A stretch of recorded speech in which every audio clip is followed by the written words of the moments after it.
सुप्रभात मित्रों, मैं रवि शर्मा अपने YouTube चैनल पर आप सभी का स्वागत करता हूं। आज के इस वीडियो का हमारा विषय है संधि भाग 4। संधि के प्रारंभ के 3 भागों में हमने स्वर संधि के कुछ अंशों के बारे में जाना। आज हम बचे हुए शेष अंशों के विषय में पढ़ेंगे। इसी के साथ आज के ही इस वीडियो के साथ में स्वर संधि का विषय समाप्त हो जाएगा। तो आइए पढ़ने से पूर्व हम एक बार संधि के प्रकार अथवा भेद के बारे में, स्वर संधि के भेद कौन कौन से हैं उनके बारे में एक बार फिर से देखेंगे। स्वर संधि है, स्वर संधि के भेद हैं यण संधि, दीर्घ संधि, गुण संधि, वृद्धि संधि, अयादि संधि। इन 5 संधियों के विषय में तो हम प्रारंभ की 3 वीडियोज में जान चुके हैं। आज हम पूर्व रूप और पर रूप के विषय में जानकारी प्राप्त करेंगे। तो आइए आपको ले चलते हैं पूर्व रूप संधि की ओर। पूर्व रूप संधि परिभाषा है, महर्षि पाणिनि के ग्रंथ अष्टाध्यायी के अंतर्गत जो सूत्र दिए गए हैं वो सूत्र है एंगः पदान्तादति, जिसका अर्थ है यस्मिन् संधौ पदान्तयोः ए ओ इत्यनयोः परे यदि ह्रस्वः अकारः भवति तदा तस्य अकारस्य पूर्वरूपः भवति, तथा तस्य स्थाने अर्थात तस्य अकारस्य स्थाने अवग्रह भवति, स एव पूर्वरूप संधि इति कथ्यते। हिंदी में जानेंगे, जिस संधि में शब्द के अंत में ए ओ हो और उसके बाद यदि छोटा अ आता है तो उस छोटे अ को पूर्व रूप कर देते हैं। पूर्व रूप का तात्पर्य उससे पहले जो वर्ण है उसी के जैसा हो जाएगा, जो कि है ए या ओ, और उस अ के स्थान पर हम अवग्रह लिख देते हैं, जो हमें सूचना देता है कि यहाँ पर अ था। अवग्रह का तात्पर्य है जो कि कोष्टक में लिखा हुआ चिन्ह है, अंग्रेजी भाषा के एस के समान, उसे पूर्व रूप संधि कहते हैं। और एक जानकारी आपको दे दें कि जो अवग्रह लिखा जाएगा उसका हम उच्चारण नहीं करेंगे। वो हमें दिखाई देगा लेकिन हमें उसे उच्चारण नहीं करना है। यदि हम उच्चारण करते हैं तो वो अशुद्धि होती है। देखेंगे, एक जानकारी और दे दें आपको, जो पूर्व रूप संधि है वो अयादि संधि का अपवाद स्वरूप है। अर्थात यहाँ पूर्व रूप संधि की जो स्थिति हमारे सामने आती है उस स्थिति के अंतर्गत अयादि संधि भी यहाँ पर संभव है। जैसा कि अयादि संधि में आपको बताया गया था कि यदि ए ऐ ओ औ के बाद में कोई भी स्वर आता है तो उनके स्थान पर अय आय अव आव हो जाता है। तो यहाँ पर भी ए और ओ के बाद में स्वर है तो अयादि संधि हो सकती है, लेकिन सूत्र के अनुसार उनका निषेध करके यहाँ पर पूर्व रूप संधि की गई है। आइए कुछ उदाहरण के द्वारा समझेंगे। पहला उदाहरण है वने प्लस अस्मिन। स्थिति देखें आप, वने पद है, पद के अंत में ए है और उसके पश्चात अस्मिन का अ है, तो ए के बाद अ आया तो पूर्व रूप संधि होनी है, अर्थात अ को पूर्व रूप हो जाएगा, वह ए में मिल जाएगा, तो बनेगा वनेस्मिन, और अ के स्थान पर हमने लिख दिया अवग्रह। अब कुछ लोग इसका उच्चारण करते हैं वने अस्मिन।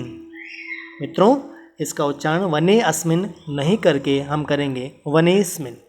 अ का उच्चारण हमें नहीं करना है, नहीं तो अशुद्धि होती है। अयादि संधि का अपवाद इस प्रकार है कि यहाँ पर जो ए या ओ बताया गया है वो पद के अंत का होना चाहिए, अर्थात पूर्ण रूपेण प्रत्ययों से मिल करके जो शब्द बनता है, वो जो पद बनता है, जैसे कि संस्कृत में पद की परिभाषा दी है सुप तिंगंतम पदम, अर्थात जिसके अंत में सुप प्रत्यय सुबंत हो अथवा तिंगंत हो, उन्हीं को हम पद कहते हैं। तो ऐसे में पूर्व रूप संधि होगी, लेकिन अयादि संधि में जो ए और ओ इत्यादि होते हैं वो पद के नहीं होते, इस कारण से वहाँ अयादि संधि है। इनके और उदाहरण देखेंगे। हरे प्लस अत्र हरेत्र, देशे प्लस अभावः देशे भावः, वंदे प्लस अहम वंदेहम। आइए आगे चलते हैं। ओ का उदाहरण देखेंगे। ओ के उदाहरण है प्रभो प्लस अस्मान। यहाँ पर देखिएगा प्रभो पद है और उसका अंतिम वर्ण है ओ और उसके पश्चात आता है अ। इस आधार पर सूत्र के अनुसार यहाँ पर पूर्व रूप संधि होगी, अर्थात अ जो है वो ओ में मिल जाएगा और उस अ के स्थान पर अवग्रह लगा देंगे तो बनेगा प्रभोस्मान। इसका भी उच्चारण अगर हम करते हैं प्रभो अस्मान तभी ये गलत होगा, तो हमें करना है प्रभोस्मान। आगे चलेंगे और उदाहरण विभो प्लस अत्र विभोत्र, सो प्लस अवदत् सोवदत्, को प्लस अपि कोपि इति। अब चलते हैं पररूप संधि के पास। पररूप संधि पूर्व रूप की विपरीत स्थिति है, अर्थात पूर्व रूप में ए और ओ के बाद आकार की गणना की गई है, वहीं यहाँ पर आकार के बाद यदि ए या ओ हो तब पररूप कहलाता है। नाम भी आप जान सकते हैं, पररूप का तात्पर्य बाद वाले के जैसा रूप हो जाना, पूर्व रूप का तात्पर्य पहले वाले के जैसा रूप हो जाना, वही। आइए इसकी परिभाषा देखेंगे हम। सर्वप्रथम सूत्र एंगी पररूपम, अर्थात यस्मिन् संधौ अकारांताद उपसर्गात् परे यदि एकारः ओकारः वा भवेत् तदा पररूपम एकादेशः भवति। पररूप एकादेश का तात्पर्य ए अथवा ओ भवति, सह पररूप संधि कथ्यते।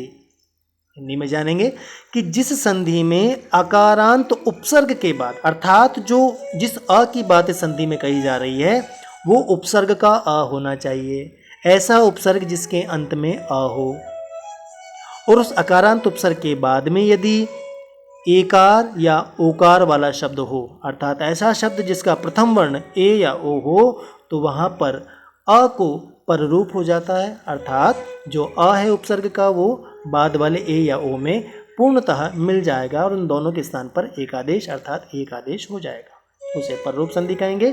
आइए इसके उदाहरण देखते हैं। उदाहरण है जैसे यहाँ कहा गया कि उपसर्ग का अ प्लस ए बराबर ए बनेगा।